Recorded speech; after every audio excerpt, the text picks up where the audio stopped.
Assalamualaikum warahmatullahi wabarakatuh. Bismillahirrahmanirrahim. Alhamdulillahirabbil alamin wa bihi nasta'inu ala umurid dunya waddin. Wassalatu wassalamu ala asrafil anbiya'i wal mursalin sayyidina wa maulana Muhammadin wa ala alihi wa sahbihi ajma'in. Amma ba'du. Yang saya hormati Bapak Ibu Dewan Juri, yang saya hormati pula para panitia penyelenggara lomba serta hadirin yang saya banggakan. Pada kesempatan kali ini, marilah kita panjatkan puji syukur kehadirat Allah yang telah memberikan kita nikmat, taufik serta hidayahnya, sehingga kita bisa berkumpul di sini dengan keadaan sehat walafiat. Semoga langkah kita mulai dari rumah hingga ke tempat ini benar-benar dicatat oleh Allah dan dijadikan sebagai amalan makbulah. Amin ya robbal alamin. Sholawat serta salam semoga tercurahkan kepada junjungan kita Nabi besar Muhammad sallallahu alaihi wasallam yang telah membimbing kita mulai dari zaman kegelapan hingga zaman yang terang benderang, yaitu dengan adanya agama Islam.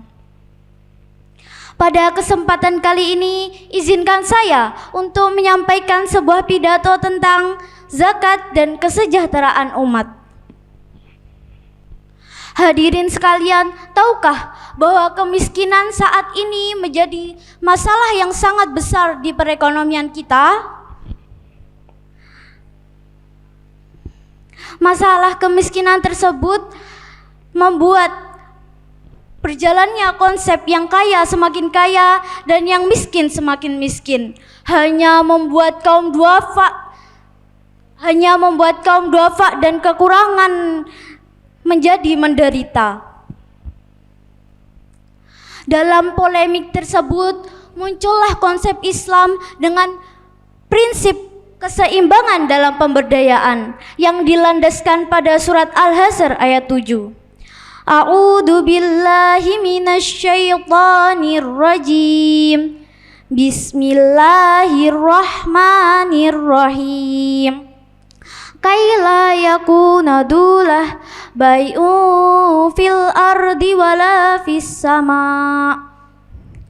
Agar harta kekayaan tidak hanya berkurir di antara orang-orang kaya saja di antara kamu sekalian.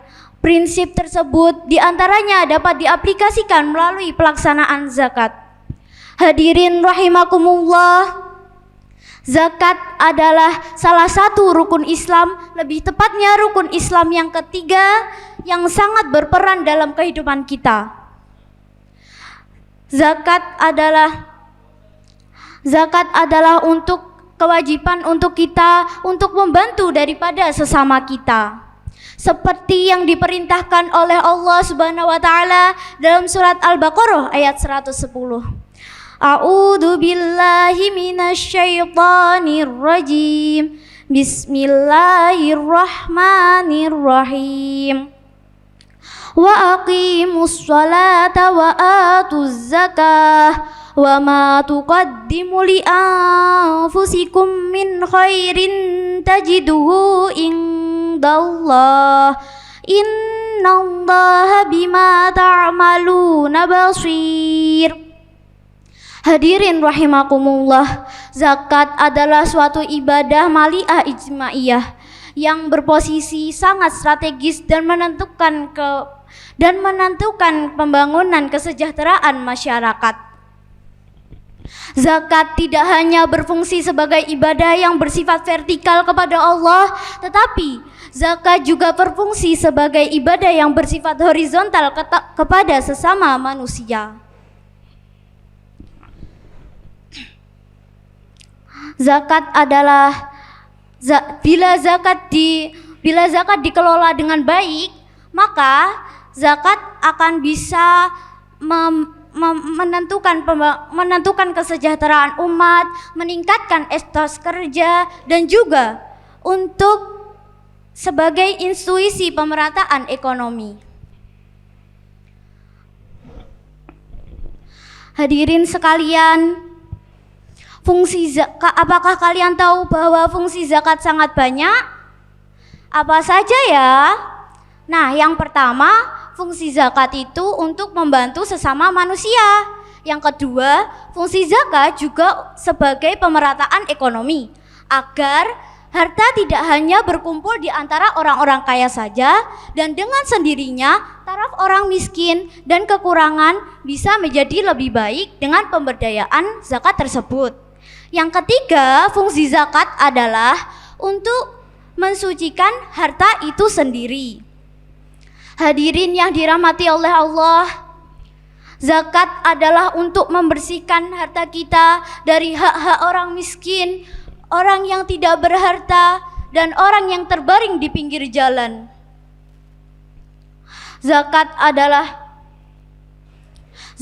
adalah untuk mensucikan hati kita agar terbebas dari sifat serakah, rakus, dan sombong. Jika sifat tersebut ada dalam diri setiap manusia, maka akan timbul hartawan yang bersifat korun. Benar apa benar? Nah, maka dari itu, jika sebaliknya, jika para agniya enggan untuk berzakat, enggan untuk membantu kaum duafa, maka suatu negara bisa kiamat. Walau banyak gedung yang bertingkat, mobil semakin mengkilat, tapi rakyatnya sulit berdaulat. Naudzubillahi min. Padahal Rasulullah SAW telah mengancam, bukan orang mukmin orang yang kekenyangan sendirian, sedangkan tetangganya hidup dalam kelaparan sampai ke lambungnya. Hadis riwayat Bukhari. Oleh karena itu hadirin, masih pantaskah untuk kita bermalas-malasan dalam berzakat? Tidak kan? Maka dari itu, semangat zakat wajib kita terapkan dalam kehidupan berbangsa dan bernegara, agar terjadi kesejahteraan untuk semuanya. Setelah itu, jadi kan zakat bisa mensejahterakan semuanya. Nah, fungsi dari amil zakat nasional ini bisa kita gunakan loh untuk mendistribusikan zakat kita dan membantu daripada sesama kita. Sekian yang dapat saya sampaikan. Terima kasih atas perhatian. Mohon maaf bila ada kekurangan, dan bila ada kelebihan tidak usah dikembalikan karena saya orangnya ikhlas. Pergi ke Malang membeli ampela untuk nanti di hari raya. Salam pengakhir dari saya untuk hadirin yang bahagia. Wabillahi taufiq wal hidayah. Wassalamualaikum warahmatullahi wabarakatuh.